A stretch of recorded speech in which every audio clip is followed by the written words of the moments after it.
Bičiuliai, ko gero, tokia romantiška gaida nesu pradėjęs ne vienu savo video reportažą. Šį kartą visai nekalbėsim apie romantiką, kalbėsim apie techninius dalykus.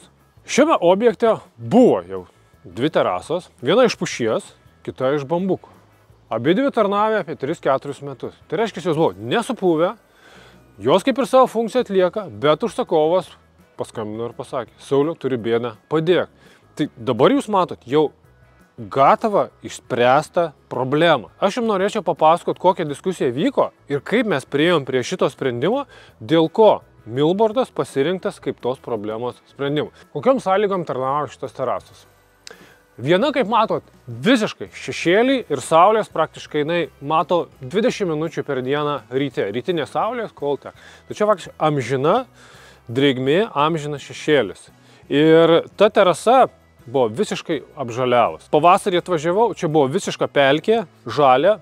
Jie eilinį kartą nuplovė, o mes, kai atvažiavom rudenį, žiūrėkit, net sienos yra apžaliavę. Ir ta terasa tarnavo visiškai priešingomis sąlygomis. Tai yra atvira saulė, pietinė saulė, kaitra, karštis, prie pat betono, reiškia bloga ventiliacija, ekstremalios tarnavimo sąlygos. Ir abiejose terasose mes turim sudėti vienodą dangą. Jokia danga, kuri geria karštį. Reiškia, klasikinis VPC, medis plastikas atkrinta, jie visi geria drėgmę. Minkštas medis, pušis ir visos jūs variacijos. Vakuuminiu būdu impregnuota, rojalis, deginta mediena, termo mediena iškart atkrinta. Kitas reikalavimas – jokio alyvavimo, paprasta priežiūra. Kad nereikėtų priežiūrį samdyti specialistų su kercheriais, su visais dalykais, kad būtų galima padaryti visą tai tiesiog namų sąlygom, buityje randamomis priemonės. Natūralus medis iškart atkrito, nes medis visas, jisai reaguoja į saulę, jisai pilkėja, jisai praranda savo gražų vaizdą ir tam, kad vėl turėtum gražų vaizdą, tu turi šlifuot, plaut, alyvuot ir panašiai.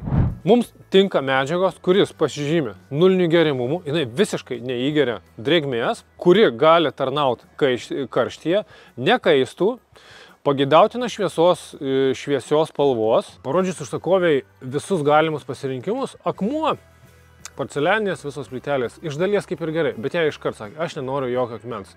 Tai apibendrinus atmetus visus kandidatus, liko 2. Vienas tai yra Treksas, liniečių variantas, amerikietiškas ir milbordas. Tai yra, abu yra nulinio įgerimumo, jisai visiškai neįgeria drėgmės, drėgmė šitą stovinti, taukai, vynas, kava, visi kiti dalykai jų visiškai neveikia, jie neįsigeria. Priežiūra labai paprasta, faktiškai su grindų švabra gali be problemų nusivalyti. Techninės savybės. Dabar Treksas yra žemesnė lenta, kas šiuo atveju man yra aktualu, buvo 25 mm. Jinai yra kur kas tvirtesnė. Gamintojas duoda 50 metų garantiją. Garantija spalvai, garantija, kad jinai nekais. Milbordas dėl išvaizdos. Matot, ir vienas turi savo unikalų tokį raštą, o kitas yra ąžuolo grynai atsikartojantis raštas. Jinai yra kur kas liaunesnė, aukštesnė, reikalauja karkaso. Tiek vienas ir kitas variantas, tai yra ne tik lenta. Gamintojas turi pilną išbaigimą. Trekso linija yra tvirtinimo su klipsai lenta, yra rėminančios, yra šonės, yra panašiai. Milbordas šiuo atveju turi platesnę šiek tiek gamą ir jinai labiau tinka šitai terasai prie klasikinio namo. Jinai turi lentą, jinai turi šonės, jinai turi lankščias rėminančias, standžias rėminančias, kurias mes šiuo atveju siaurinamės. Milbordą galima be problemų klijuoti į vientisą masyvą, kaip šiuo atveju anoj terasui. Mums reikėjo iš milbordo lentų suklijuoti gatavą palankę ir ją sumontuoti. Ar galima sakyti, kad milbordas geresnis, nes jį pasirinko užsakovai? Šiuo atveju ne, nes pirmumas buvo atiduota vienam, tai yra vizualiam faktoriui. Čia jeigu išversti į tą mašinistų kalbą, iš 2 mašinų rinkuosi vieną, pasirinkau geresnį. O kuri yra geresnė? Raudona. Tai šiuo atveju, kaip matot, jeigu vizualas nulėmė pagrindinį pasirinkimą, tai reiškia, tai yra visiškai lygiaverčiai pasirinkimai, yra 2 lygiaverčiai žaidėjai.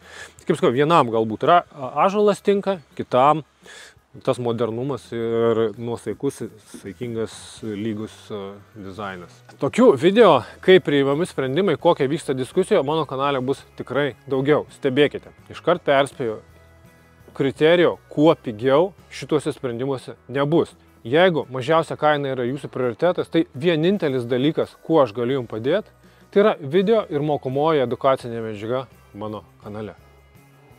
Iki.